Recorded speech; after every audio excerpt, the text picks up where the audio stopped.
Welcome to Manufacturing Talks with Jim Vinosky. Industry has a million cool stories, and Jim talks to the movers and shakers who are making them happen. Let's dive in.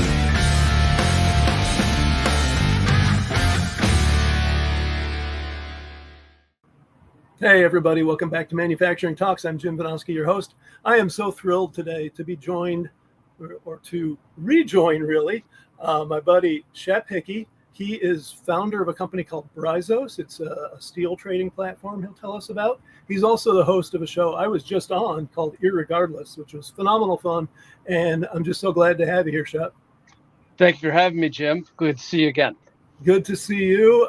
We had such a great conversation. I definitely wanted to jump right into having another one real soon. So here you are.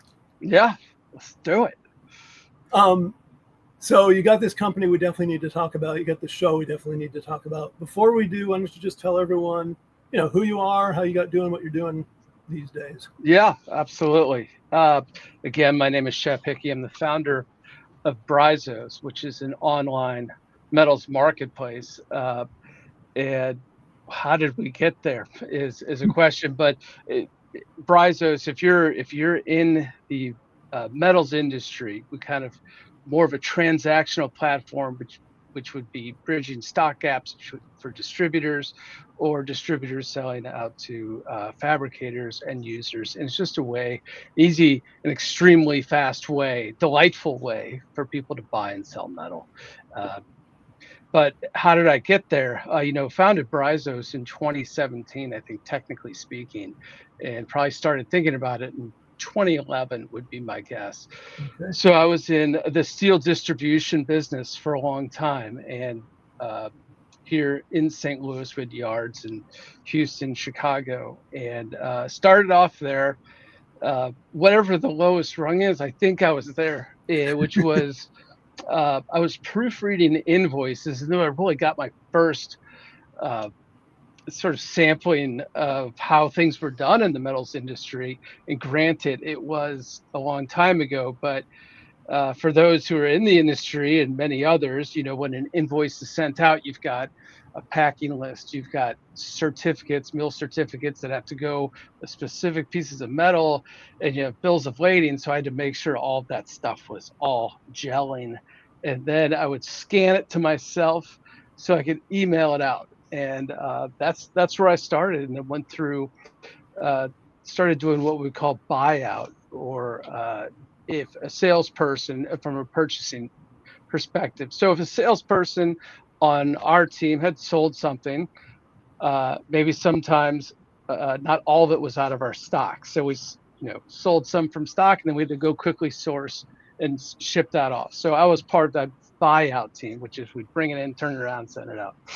And then moved on to, or sort of got into, had added on to that stock purchasing from different mills, whether that was domestically or internationally. It's kind of all, the only difference is it just takes a little longer. And then moved into project management, which was the kind of where I really got to understand this whole time, but where I really understood how we could leverage what we had from a technology standpoint to get buyers and sellers together in a more efficient way. Because here I am day after day. It doesn't matter if I bought something yesterday or the day before that. I still had to go out to market and see if it was available and see what the price was going to be, because you have to send them a purchase order, and you've got all these numbers and be entered into your ERP or our ERP system. So it's like, that seems, it's not that it's stupid or but it just seemed like unnecessarily high friction. Yeah. And so that's when I started thinking about it. It was probably 2010, 2011, about this concept of digital trade. And I just sort of put it in my back pocket, because I also understood that I know enough to fail miserably if I were to go do it right now. So I just had it in my mind. And finally, I feel like there was a right time. I worked my way through project management, eventually worked my way up to COO of the business, did that for a handful of years, and then left there when I thought the time was appropriate to start Bryzos. So help me understand how you got from there to here? I mean, you're coming out of that very traditional kind of hidebound world of what was, and you have a very good vision, which I applaud you for. But then, I mean, it doesn't sound like you had that background of being the tech guy so much. So how did you bridge that gap? Well, I think so. That's not quickly. I'll start that. No, it was Yeah. when I was in distribution. I would say for the type of thinker that I am, like what's innate to me from a thinking perspective is very system based thinking. I just gravitate towards organize, kind of organize, not in a type A way. I'm a, my closet's a mess, but like I think about systems a lot. And so I started developing software, not coding, but designing software to supplement or augment our ERP system when I was in distribution, because I was noticing that all ERP systems at that time had the same thing in common, which is they were great record keepers and horrible predictors. Right. So when I was looking at our order compositions that were going through our system, I was like, there's a pattern here. Like I know right now, as I look at that order, that lines 1, 3, and 6 are going to be a disaster as they go through our system. I mean, just like I know that's a high touch order or lines. So I started pulling patterns out of our orders and looking for ways to sort of have that come to us. I'm like, oh, there's a troublemaker in our system right now, and we need to pay attention to that. And then started uh, working on pricing logic. And it first started with what's freight going to cost, because that was the time uh, is at that time we were getting stung by freight. Freight was moving a lot, so we'd sell something and we'd be getting stung by what the freight bill was. And also we wanted to make sure we had proper costs in our system as things were being quoted and quoting with confidence. uh, so started creating these pricing logic systems, and then started just started building this stuff out. So I started kind of picking up that way of or at least execute on the way I was thinking about things. Yep. And you know, was able to flesh this out in business school as well, as far as a capstone project that we did. And my family has some tech people in it, and they've helped me get me in touch with the people who can build. I sit down and design these systems of literally how the logic's going to flow, what the UI should be looking like with the team, and then we hand it off to a really smart people. So I had people helping me get the right people into sort of the involved in the project. But it was really me sitting down. This is a really long-winded answer, Jim, but That's all right. No, but it was me sitting down after I left distribution with reams of blank paper and just literally writing it out and building and getting a team of engineers I could kind of hand this to in a very complete way and say, let's go build this. And it took a year and a half to get the complete first just thought really out of my head. And I was working on it every day. Yeah. The other thing I noticed when I visited down there is not only did you take that existing world so far forward from a technology standpoint, but when you set up your own business, you also had this vision of what you were going to need from the multimedia perspective. For example, you've got your house office set up for video and audio and everything. What prompted that? Well, what prompted, so when I'm looking at everything that needs to occur for a business, for what we're doing, which is a metals marketplace, and I'm not going to say metals is not antiquated. I would say they're more discerning of, because I've been to fabrication shops that have technology and machines and it's not a technology thing. It's a, can this make me be more profitable or more efficient thing? And it's a discerning group. It's so you can't just kind of roll into town and say you got a marketplace and expect anyone to give a damn, because they're not. Their first position, which would have been mine had someone walked into my office when I was in distribution, was like, how's that going to make us more money?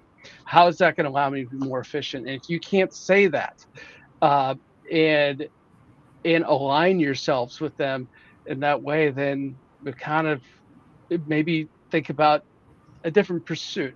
But where I'm getting at is trust ultimately, which is Mhm. if we're a technology company, uh, my my opinion is, as someone who watches technology companies, just because we can't avoid it, Yeah. is what's going on inside of that place. Who are these people that are running this place? What's going on? And so it occurred to me that we should just create as much access to the type of people that we are as humanly possible. And that's really the idea, is that we can have the coolest bells and whistles and people can still know about it. I mean, they can be aware of it, but I Yeah. think kind of the triangle is, okay, you got the bells and whistles, we're aware of who of your company, we like it, but how are you guys as people? Yeah. And so I think that's sort of one of the many triangles that are buried in sort of making this successful. Yeah. It's really cool. And to me, just kind of highlights how well you've navigated.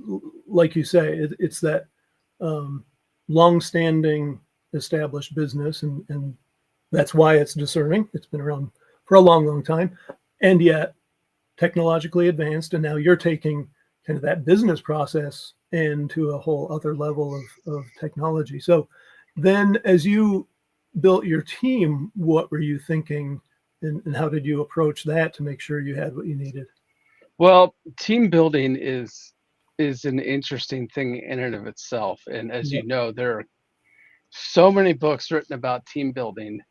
And I think amongst all things is, uh, any business is going to have a set number of things that it needs, like disciplines, that where you need to have activity for it to be successful. Mhm. So when I think about how do we team build, it's okay, well, what needs to be done? Like, we first need to define the universe and who needs to be where. Like, I know we're going to need marketing. I know that we're going to need uh, number crunching to occur. I know that we're going to need engineering, we're going to need design, all of these sorts of things. And then within all of those things, which ones do I view as variable, like are going to flex over time, and which ones are going to be kind of more of our fixed, uh, are kind of our fixed tasks. Yeah. So as an example, you go through these different phases, which is really heavy in like software development. So you're going to flex up for that in that group, and then there'll be time when that's been developed and now you're really more operating it, and these things ebb and flow. So I was thinking about what are going to be our variable sort of disciplines, and what are going to be the core disciplines, not our core competencies as a business, but internally to achieve Mhm. those core competencies as a business, what are the core disciplines? So when I think about hiring and like who's going to be team members and so forth, I just sort of really think about aptitude is Mhm. amongst all things, which is it's almost bench strength. Like, you can grab a person. I always think of, I was not a Navy SEAL, but I think of things like SEAL Team 6, like, Yeah. or any specialized group where you could say, here's a task, just go knock it out. Yeah. And you can hand them anything. So that's how I think about teams, which is, I do all sorts of things, and I want people around me who are willing and have the aptitude. You can hand them anything, and Mhm. if they don't know it, they'll go figure it out. And once you've been around that and you have a team that can work like an organism in that way, it's really fun. Yeah. Well, as I said before we started recording, I was very impressed with your team when I came down. So definitely Well, share thank with you. them that I I'll appreciated pass the it time on. spent. Please Yeah. do. Let's shift gears now. So you've also got the show Irregardless that I joined you on. What prompted that, and what are you looking to get out of that from a business perspective? Yeah. So what prompted that was, as discussed, the idea of kind of pulling back the curtain to who we are. And when people learn about Bryzos and they say, "Yeah, I'd love to join Bryzos, sounds really great," and they want to come vet us out, it's not about having 5 million subscribers. It's more about that we have an enormous amount of content where they can learn who we are. Yep. And they can be like, okay, this seems like a relatively normal bunch. I think I'll give it a shot. And Yep. versus and what are the business objectives? The business objectives, or what do we hope to gain, is first of all, just from an enjoyment standpoint, it's fun and stuff like that. But there's a much more there are business reasons, which is it gives us exposure to who we are, and Yeah. people we go to a trade show, and it gives us reasons to talk about things, and it's just part of sort of engaging with your community, I suppose. Interesting that you say that. I was visiting a company that's going to be in my upcoming book. They're north of here in Michigan, up in the places you love, up in Charlevoix, Petoskey area. Yeah. A company called the Monti Group, and Okay. they've got a plywood mill, a veneer mill. They make these giant retaining block or retaining wall blocks that you see like in the highway overpasses, the big huge walls of blocks. They make those, and they license the making of those because they're obviously not going to ship those things all over the world. And I learned about them years ago and had them. I wrote about them for Forbes. I had the president on my show, and I was visiting again last winter, and they have a new employee who does multimedia for them. And I was chatting with him, and he says, I actually need to thank you because this opportunity came up, and I went researching the company and thought, yeah, I mean, their website looks good and all that, but how do I really learn about them? And I came across your YouTube show. He's like, that was the most valuable thing in my assessing the company and deciding to join them. Not my purpose, but exactly to your point. Yeah, it's sort of in there. I think we talked about is the power of getting started, right? Which Yeah. is Yep. just start putting things in the world. I mean, you don't do it haphazardly, but you're like kind of follow your nose about it, and before you know it, things are starting to happen for everyone who engages it. Yep. It's not a like I said, this isn't about getting 2.5 million subscribers. It's Right. about people who are interested in what we're doing, be able to learn about what we're doing. Yep. I'm jealous of your setup there. So why don't you talk a little bit about how you established your digs for doing your multimedia work and how you got started and how it's going today. Yeah. So long story, but I'm going to try and keep it relatively short. But Okay. we do have a good setup. And one of the main motivators for setting up our office in a studio-like manner was, previous to doing that, we had a really good marketing team that was creating content and doing all the things that we should be responsibly be doing. And I think this is really typical when you're in a startup environment, and marketing doesn't really bark at you the way other things do. You have to really carve out the time to go market and sit down and write article. And it's when you've got other things that are screaming at you and competing for your time, Yep. marketing usually gets the short end of the stick. So I was thinking, how can we be in a marketing environment, period, where we don't have to stop what we're doing and go fly somewhere or do, which we're happy to do, but I meant just for our own internal marketing. So we'd have to fly to a location, videos come out, or cameras come out. And I said, what if we could just live Yep. kind of in a place where we just hit a couple buttons and the whole thing's like, and now we're marketing. And Rachel, whom you've met, does an amazing job, and she Yep. can she can create just nonstop content for this company, and it's all built in, it's all ready to roll. Right. And we kicked it all off with a 5-part docu-series about the company, which I think is fabulous. I love it. Awesome.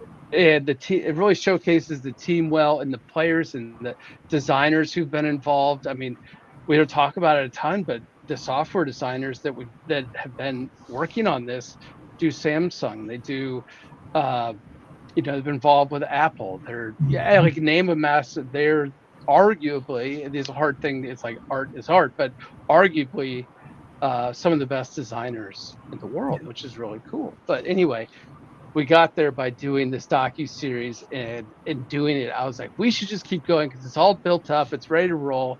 And so yeah, it's fun, and it's amazing how accustomed one becomes to having cameras around.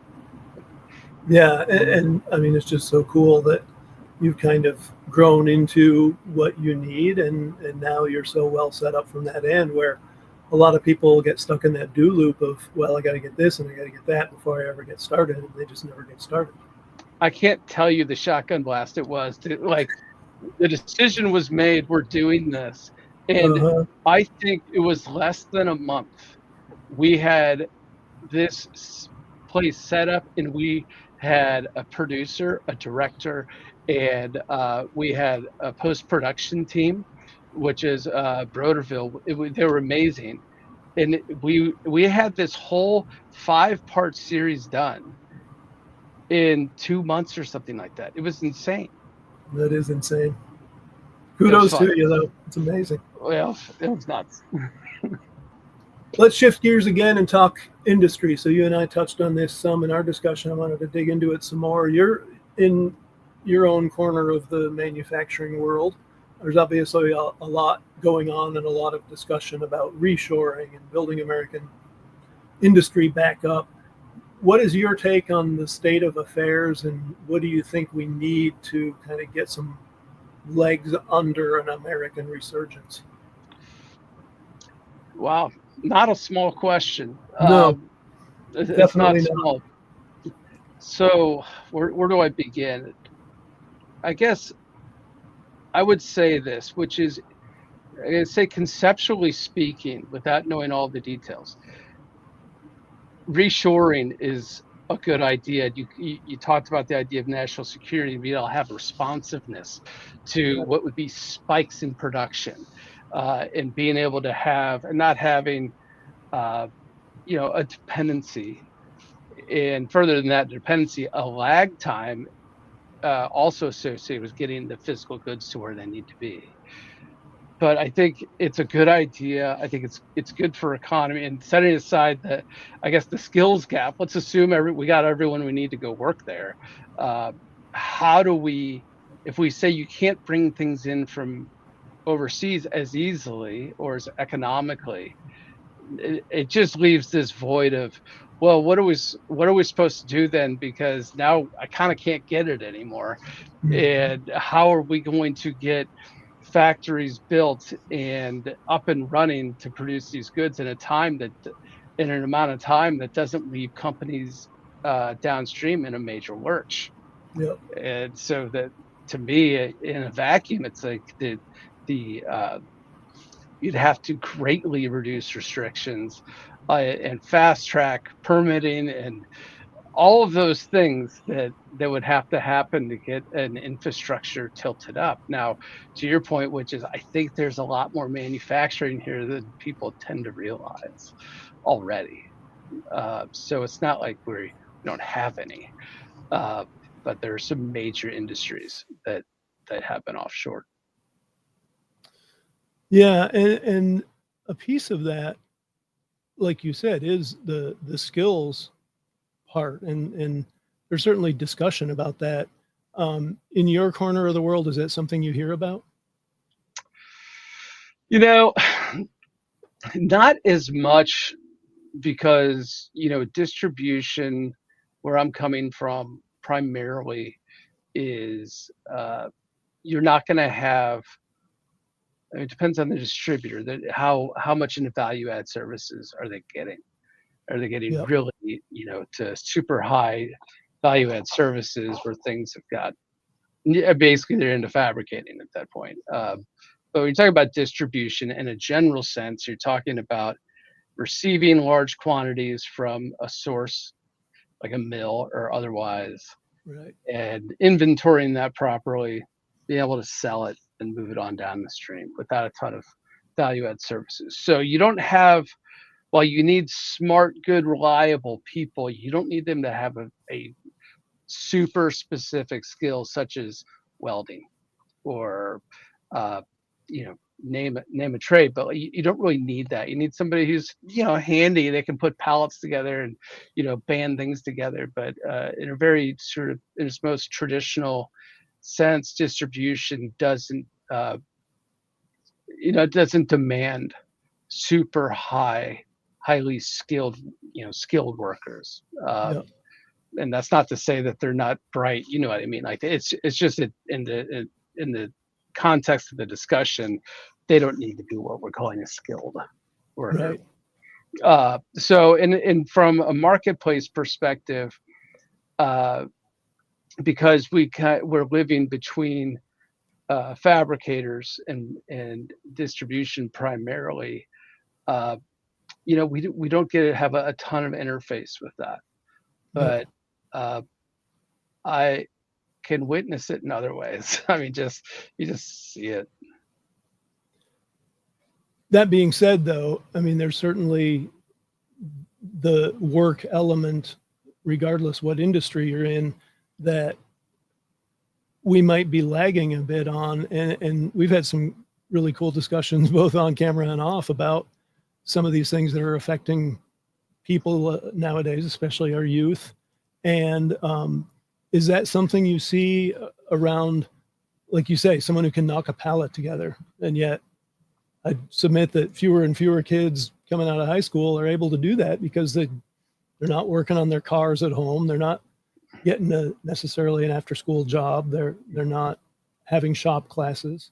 What's your take on the need to turn some of that around to get this resurgence, whether in the general business world or in the more specialized technical realm? Well, I'm gonna sound like, honestly, the biggest fuddy-duddy for the next few minutes because, I like laying around doing nothing just as much as the next person. But I do have a growing concern about, and I can't quite put my finger on it, but I agree with everything you just said, which is the willingness for people to kind of get their hands dirty and kind of take the initiative to go do it. And I don't care, I'm just going to go do it, pick up the shovel and go.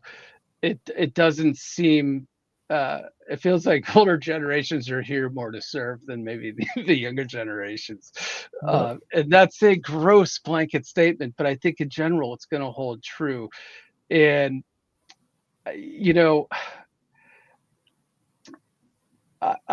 have a concern, and we were talking earlier about the idea of boredom, and I'm just going to pull that in, which is, I think, as a parent of younger boys, there is this sort of fright that occurs when your kid's bored these days. You see, like, parents like start just kind of losing their minds when the kid gets bored and they just hand him an iPad or whatever. And I get it. It's not that I don't get it.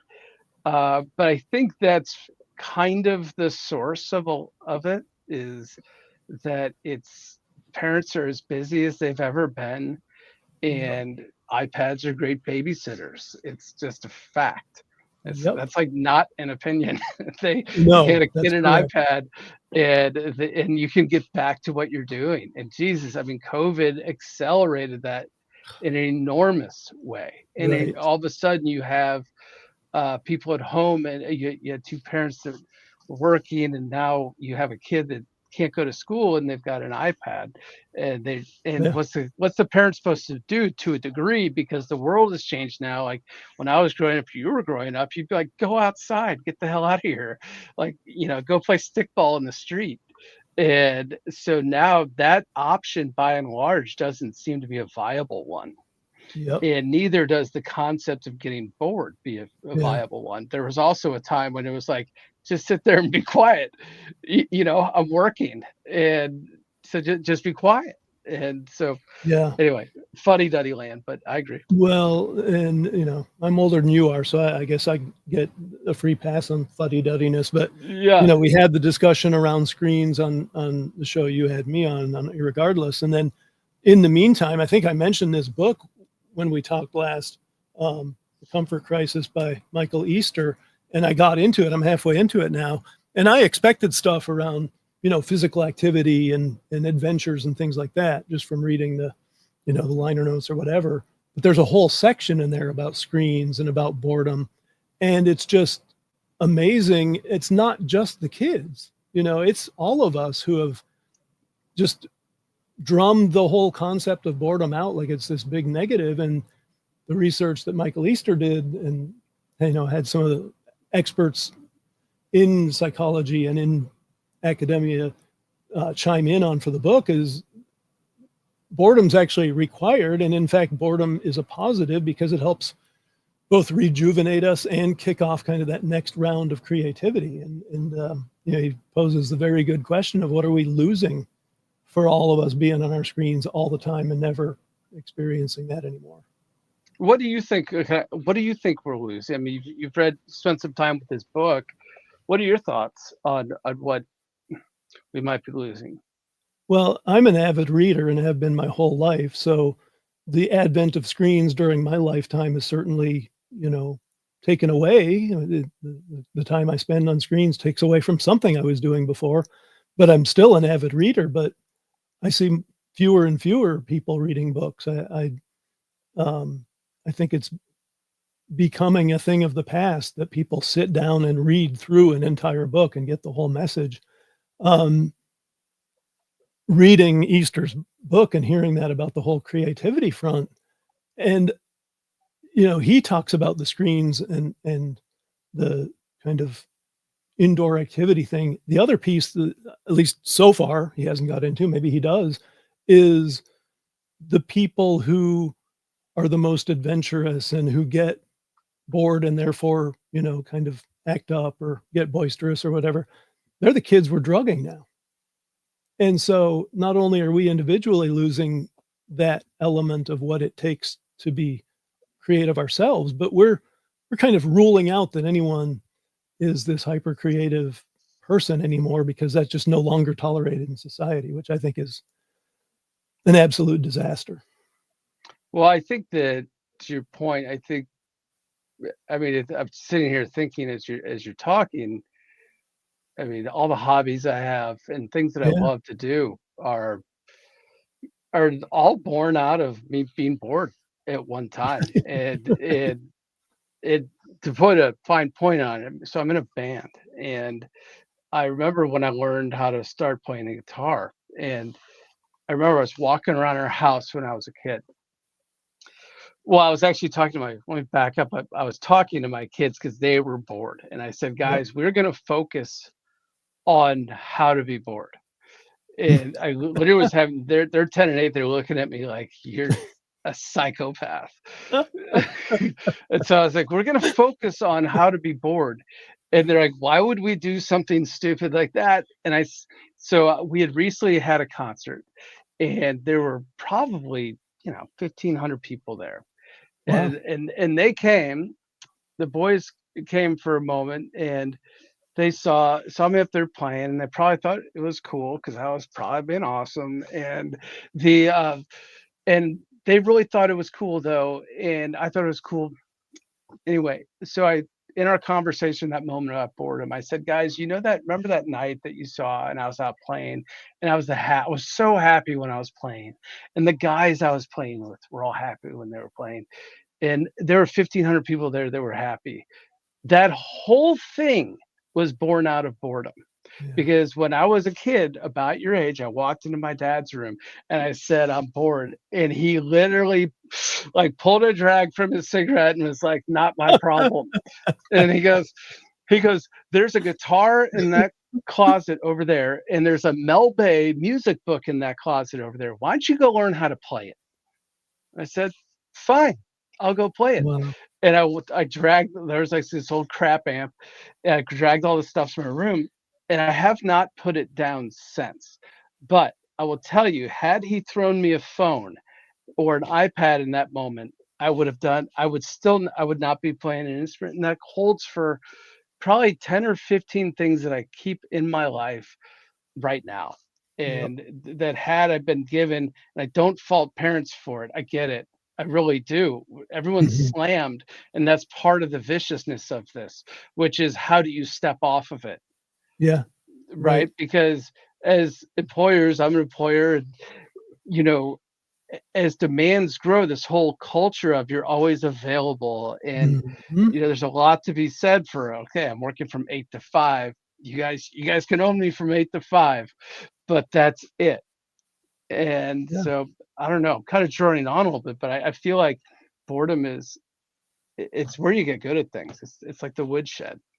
So you got into a point that also occurred to me actually last night while I was reading. I've spent my whole career in manufacturing, and I've pretty much made myself available 24 hours a day, 7 days a week for my employers. And I'm reading that and thinking, well, what a dumbass I am. Why did I do that?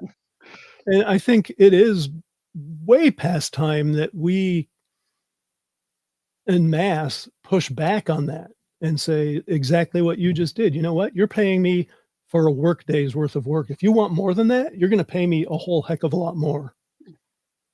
Yeah, I think that it was a slippery slope, and how we got to Mhm. this is easy to understand, which is Yep. people enjoy more flexibility, but it's now becoming you become a little bit captive to these things, or a lot captive, and the Mhm. sacrifice is large, which is the ability to be present Yep. is going away, and we're sort of becoming just stretched in a way that, I'm not saying doesn't make us effective, but it's changing us. It's Yeah. changing us. It And really maybe is. it You're was right. the way we were always supposed to be. I can't say.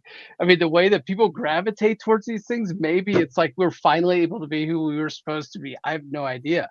But it's changing things in a dramatic way. I think there's a certain bit of validity to that angle is that it is enabling things we couldn't have done in the past. Certainly my late in career change into being a writer, being a broadcaster, that was never gonna happen without technology, and, I've got a worldwide network that I would absolutely not have. I'm not much of a traveler myself.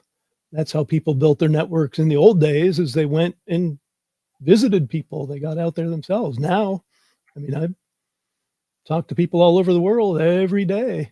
It couldn't have happened, but I think the flip side is those negatives and understanding what it's taking away and trying to mitigate against that. You are something of a revolutionary in your approach with your kids that you shared with me around just putting the kibosh on the screens, right? Well, yeah, I mean, it was probably a couple of years ago. It was probably before or right around COVID, and I just am such a believer in just get outside and, you know, just go do something. Go fall off your Yep, bike, yep, and what I noticed quickly, which everyone does, is that this technology are really just fight facilitators inside of houses, because at some yeah, point, okay, kids are always going to be happy to be handed, this entertainment in the way of an iPad or whatever it is that they're using.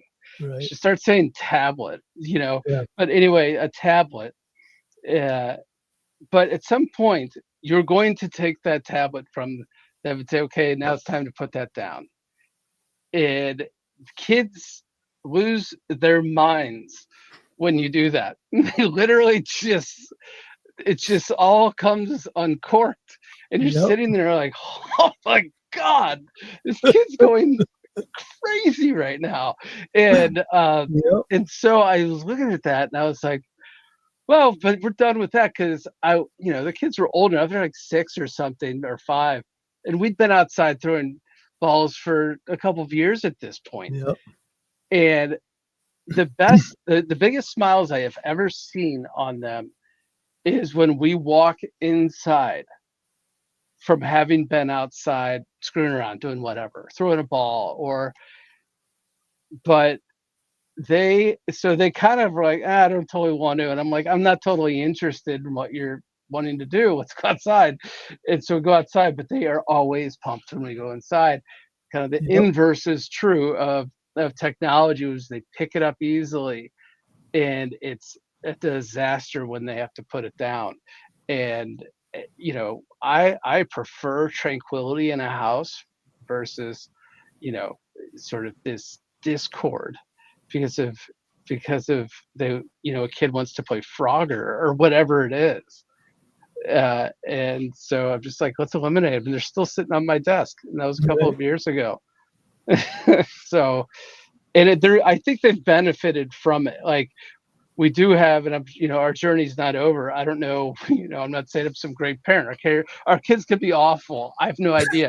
But every now and again, it is someone who's in like their 70s who really, they really appreciate this. Like, your kid was so nice. They came over and they the bar was so low, right? They're like, they Yeah. acknowledged I was in the room.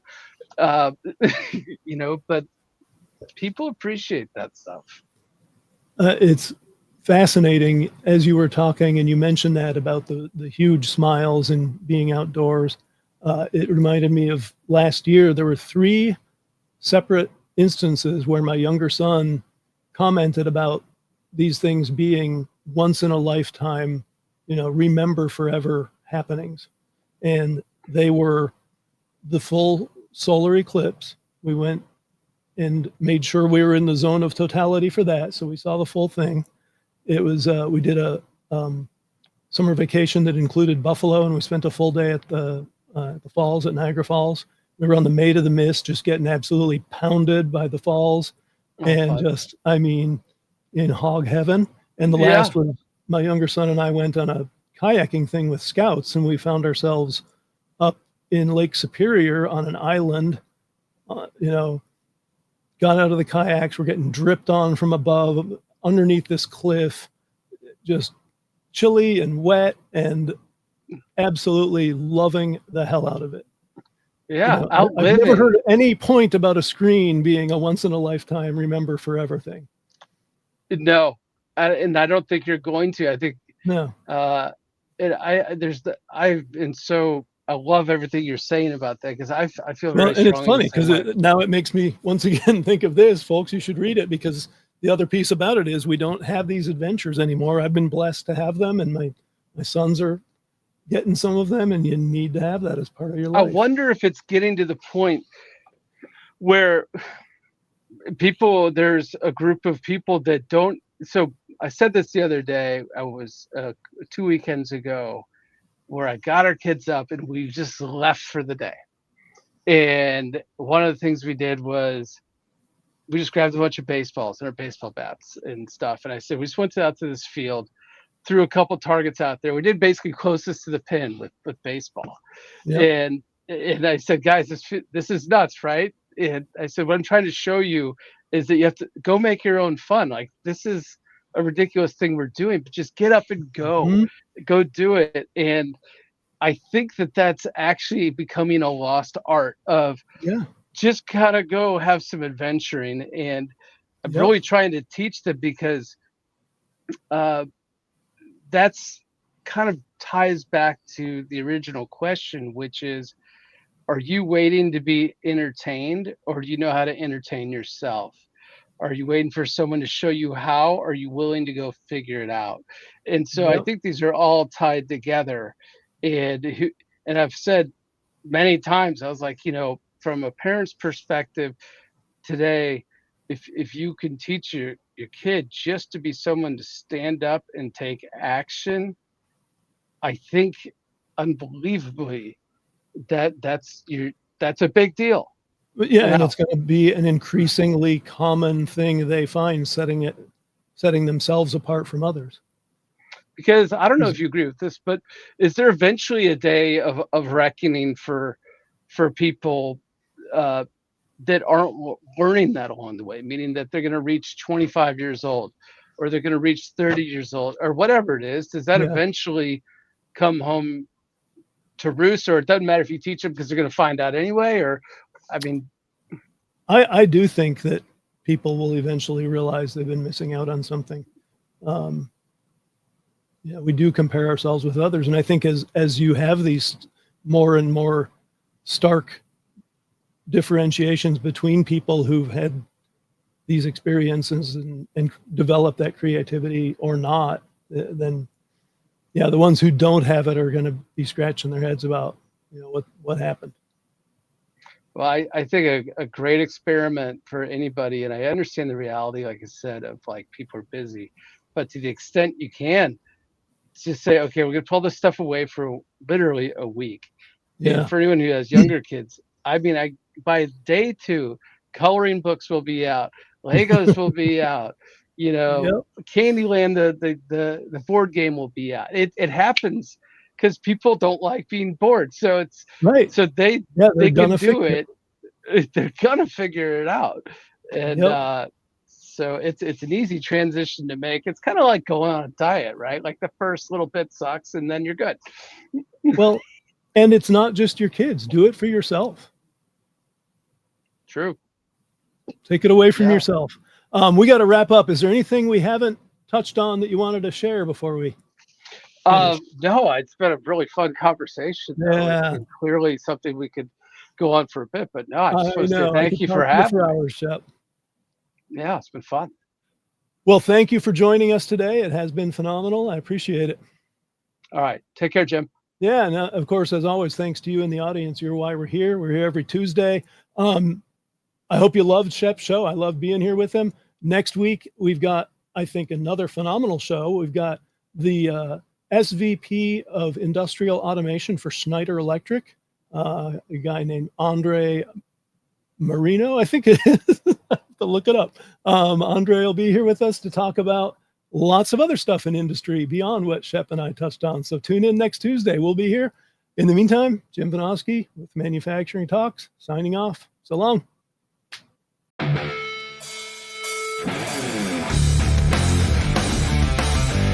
Thanks for tuning in to Manufacturing Talks with Jim Vinosky. Watch for new episodes dropping every Tuesday. And don't forget to like, share, comment, and subscribe.